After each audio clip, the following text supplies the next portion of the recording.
নমস্কার। আজকে আমি কোনো দলের প্রচার করার জন্যে ফেসবুকে আসিনি। মূলত আজকে আমার কিছু কথা, যেগুলো মনের কথা, গরিব মানুষের কথা, অসহায় মানুষের কথা, যারা লেখাপড়া জানে না, যারা ওই আন্ডার অ্যাডজুডিকেশনটা জানে না, তাদের নামগুলো ডিলিট হয়ে গেছে। ডিলিটটা তারা ভালো বোঝে, কারণ হচ্ছে তারা মোবাইল তো চালায়। আর ডিলিট মানে যে মুছে যাওয়া, সেটা তারা খুব ভালো বোঝে। সাধারণ মানুষের কাছে আমার একটাই অনুরোধ, জোরহাত করছি, দেখুন, আমরা আপামর পশ্চিমবঙ্গবাসী আমাদের বাড়ির একটা দারোয়ান রেখেছিলাম। সেই দারোয়ান নামক ব্যক্তিটির নাম হচ্ছে মমতা বন্দ্যোপাধ্যায়। আমাদের বাড়িতে গার্জেন কী জন্যে থাকে? আমরা গার্জেনের অধীনে কী জন্যে বাড়িতে বাস করি? আমরা গার্জেনের অধীনে এই কারণে বাড়িতে বাস করি যে আমরা কোনো ঝামেলা ঝঞ্ঝট মুসিবতে পড়ে গেলে, আইনি ঝামেলায় যদি পড়ে যাই, আমাদের সেই গার্জেনগুলো আমাদেরকে বুদ্ধি দিয়ে, টাকা দিয়ে, পয়সা দিয়ে, বুদ্ধি দিয়ে, শ্রম দিয়ে আমাদের পাশে দাঁড়ায়। আজকে আপনারা বলুন তো, যাদের অ্যাডজুডিকেশনে নাম ছিল আর অনলাইনে চেক করতে গিয়ে দেখছেন যে ইউর নেম ডিলিটেড দিয়ে একটা পাশে তারিখ দিয়ে দিচ্ছে 23/3/2026, অর্থাৎ ওই দিনে আপনার নামটি ডিলিট করা হয়েছে, অর্থাৎ মুছে ফেলা হয়েছে। এরপরে আমার করণীয় কি? ব্যক্তিগতভাবে আমার নাম কিন্তু ডিলিট হয়নি। আমার নাম ডিলিট হয়নি, আমার বাড়ির কারো নাম ডিলিট হয়নি। হয়েছে একজনের, আমার বাড়ির, সেটা হচ্ছে আমার স্ত্রীর। তো ঘটনা হচ্ছে, দেখুন, যে নামগুলো ডিলিট হয়ে গেছে সেই নামগুলো নির্বাচন কমিশন তার ভোটার তালিকার ওপরে লিখে দিয়েছে যে সুপ্রিম কোর্টের নিয়ম অনুযায়ী আমরা যে ভেরিফিকেশন করলাম, সেই ভেরিফিকেশনে যে নামগুলি পেলাম সেই নামগুলি সংযোজন করলাম, বাকি নামগুলো ওর মধ্যে যাদের নাই তারা সমস্ত ডিলিট। তারা আগামী 15 দিনের মধ্যে ট্রাইব্যুনালের সঙ্গে যোগাযোগ করুন। আচ্ছা, ট্রাইব্যুনালটা কি? খায় না মাথায় দেয়? হ্যাঁ, ট্রাইব্যুনাল কি কোনো খাবার নাম, না মাথায় দেওয়ার তেল? কি ট্রাইব্যুনালটা কি, সেটা কেউ বোঝাই যায় না। আরে বাবা, ট্রাইব্যুনাল একটা কোর্ট, যেখানে গিয়ে আপনার ওই নামগুলোর ওপরে বিচার হবে। বিচার করবেন কে? জাজ সাহেব বসে। জাজ সাহেব বিচার করবেন আর নির্বাচন কমিশনের কাছে তথ্য চেয়ে পাঠাবেন যে এই নামটা আপনি কী কারণে বাদ দিয়েছেন বলুন। নির্বাচন কমিশন তথ্য পাঠাবে। যদি সত্য তথ্য আপনি দিয়ে থাকেন, তাহলে আপনার নামটা হয়তো উঠবে। আর যদি সত্য তথ্য না দিয়ে থাকেন, তাহলে আপনার নামটা ডিলিটই থেকে যাবে। আচ্ছা বলুন, আমাদের যাদের নামগুলো ডিলিট হয়ে গেছে, তারা কি আমরা আদৌ ভারতের নাগরিক নই? প্রত্যেকেই আমরা ভারতের নাগরিক। হিন্দু, মুসলিম, জৈন, খ্রিস্টান, ঈসাই, নারী, পুরুষ সবাই আমাদের ভারতের নাগরিক। সবাই আমরা মঙ্গলকোটবাসী, পশ্চিমবঙ্গবাসী এবং ভারতের নাগরিক। তাহলে আমাদের প্রতি এত বঞ্চনা কেন? কি কারণে? আমরা একটা দারোয়ান রেখেছিলাম, সেই দারোয়ানের নাম হচ্ছে মমতা ব্যানার্জি। সেই দারোয়ান বলছে আমি তো সব ঠিক করে দেবো, আরে বাবা, তুমি যদি ঠিক করে দেবে, তা ঠিক করার আগে ভোটে লড়তে যাচ্ছ কেন? তুমি ভোটটাকে বয়কট করো। তুমি ভোটটাকে বয়কট করতে চাইছো না। তুমি চাইছো এই শালা মুসলমান কোটা বাদ চলে যাক। মুসলমান কোটা বাদ চলে যাবে, তুমি হিন্দু ভোটে সরকার করবে। আর নাই, তুমি যদি সরকার না করো, তা তোমার দাদা সরকার করবে। তোমার দাদা দাদা অর্থাৎ মোদি সরকার করবে। তোমরা তো এই খেলাই খেলছো আমাদেরকে নিয়ে। আমাদেরকে নিয়ে কি কোনোদিন ভেবেছো যে মুসলিম সমাজের এত শিক্ষিতের হার, এত এদেরকে চাকরি দিতে হবে, এদেরকে কর্মসংস্থানের ব্যবস্থা করে দিতে হবে, ভেবেছো? ভাবো না। আমাদের মুসলিম সমাজরা কোথায় ঠেলা চালাইছে, কোথায় জুতো সেলাই করছে, কোথায় জুস বিক্রি করছে, কোথায় মুদিখানার দোকান করেছে, কোথায় চায়ের দোকান করেছে। আচ্ছা, একটা শিক্ষিত ছেলে এগুলো করতে পারে? যার যোগ্যতা আছে চাকরি করা, তাকে তুমি চাকরি দিচ্ছ না। তুমি প্রাইমারি বলো, হাই স্কুল বলো, কলেজ বলো, যে কোনো জায়গায় বলো, সব জায়গাতেই তুমি একটা কি বলবো, একটা মানে লেতার লাগিয়ে রেখে দিয়েছো, যাতে বিশেষ করে যারা তোমাদেরকে টাকা দেবে তাদের তাদের চাকরি তুমি করিয়ে দেবে। তাহলে আমরা মুসলমান তো বঞ্চিতই থেকে গেলাম। আর বলবো, আমাদের এই মুসলমানের কিছু নেতা যারা ওই তৃণমূল পার্টিতে গিয়েছে, তারা ভেড়া হয়ে গেছে। ভেড়া ভেড়া ভেড়া ভেড়া ভেড়া ভেড়া হয়ে গিয়েছে। তার মধ্যে একজন হচ্ছে আমাদের ওলামা সিদ্দিকুল্লাহ চৌধুরী। তিনি আমার আত্মীয় হচ্ছেন। হলে কি হবে? মাথা বিক্রি করে দিয়েছেন। মাথাটা বিক্রি করে দিয়েছেন। মাথা বিক্রি করলে হবে? মাথা বিক্রি করলে হবে না। তাহলে তুমি মুসলমানের উপকার করতে পারবে না। তুমি বলো তো সিদ্দিকুল্লাহ চৌধুরী, তুমি কজন মুসলমানের উপকার করেছো? এই যে আজকে হাজার হাজার কোটি কোটি মানুষ ডিলিটের খাতায় নাম চলে এসেছে, তাদের জন্য তুমি কি করেছো? কিছু করতে পেরেছো? তাই প্রত্যেক ভাইদের কাছে আমার করজোড়ের আমন্ত্রণ থাকলো, তোমরা ভাই আর তৃণমূলকে ভোটটা দিও না। বিজেপি কিন্তু দেবেই না, দেবে না। তৃণমূলকে ভোটটা দিও না, কারণ তৃণমূল এবারে ভোটে হারতে চলেছে। কারণ হচ্ছে সে নিজে থেকেই হারছে।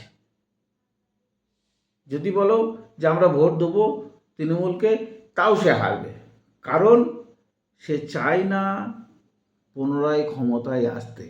তার সঙ্গে বহুত দিন আগে, আজ থেকে 20 থেকে 30 বছর আগে, তার সঙ্গে একটা বিশ্ব হিন্দু পরিষদের একটা চুক্তি হয়েছিল যে সর্বপ্রথম তুমি গিয়ে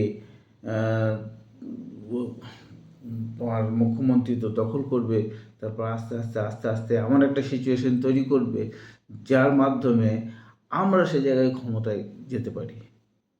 তাহলে মুসলিমদেরকে নিয়ে বিক্রি করে দিচ্ছে আরএসএসের কাছে। কেন ভাই? আমরা তো চেয়েছিলাম যে তুমি আমাদের মুসলমানের মাসিহা, মুসলমানের প্রতিনিধি। তুমি হিন্দু হতে পারো, আমাদের হিন্দুর দিকে কোনো অভিযোগ নাই। একজন হিন্দু, মুসলিম, জৈন, খ্রিস্টান যেই আছে সবাই কিন্তু আমাদের বন্ধু, সবাই আমাদের আত্মীয়। কিন্তু তুমি মমতা ব্যানার্জি, কিন্তু তুমি অভিষেক ব্যানার্জি, তোমরা আমাদের জন্য কি করলে ভাই? উত্তর দেবে না?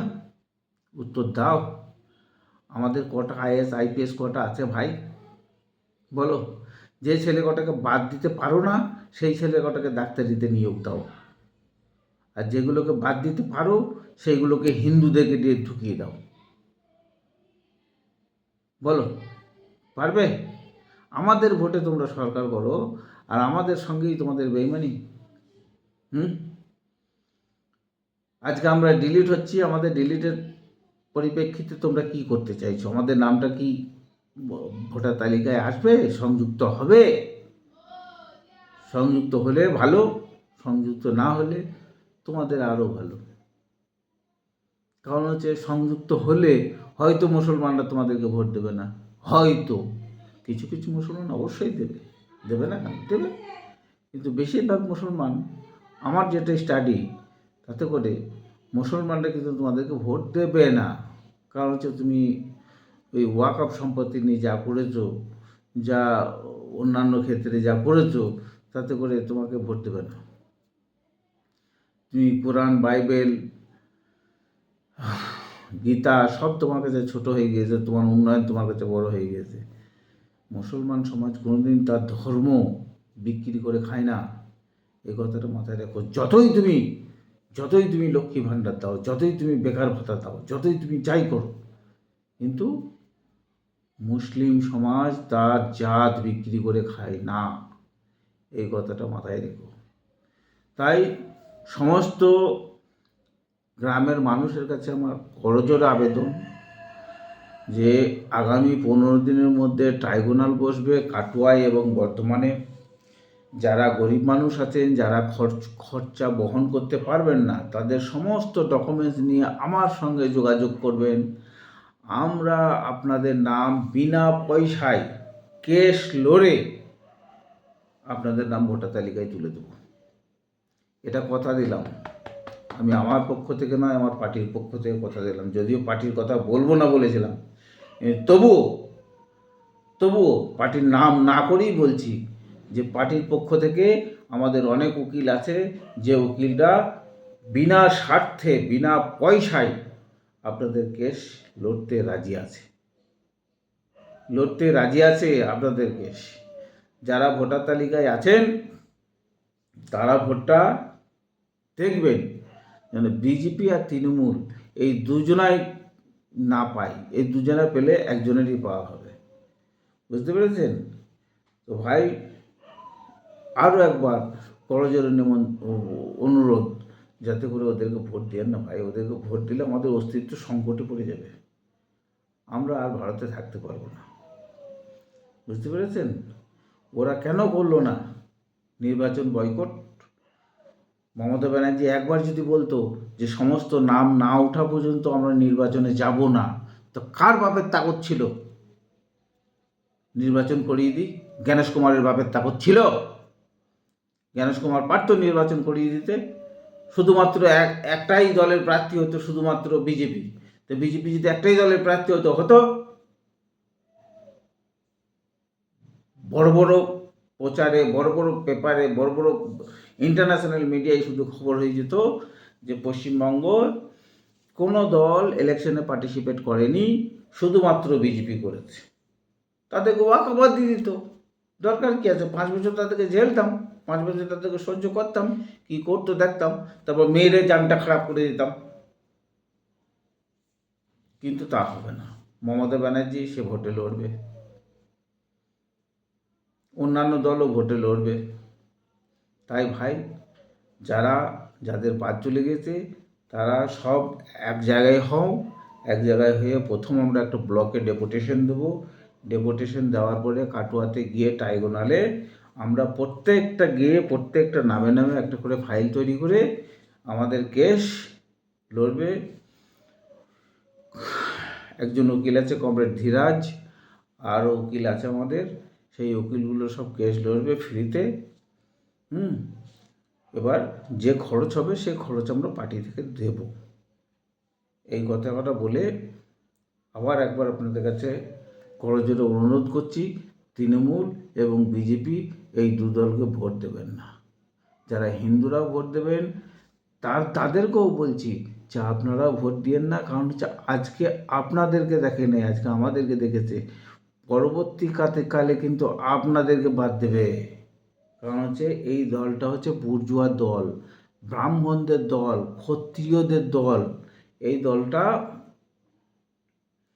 বৈশ্যদের দল, শূদ্রদের দল নয়। শূদ্র কথার অর্থ হচ্ছে ছোট লোক, আপনারা জানেন না। শূদ্র হচ্ছে অছুত, এটা আপনারা হয়তো জানেন না, আপনার ঠাকুরদা দাদারা জানতো।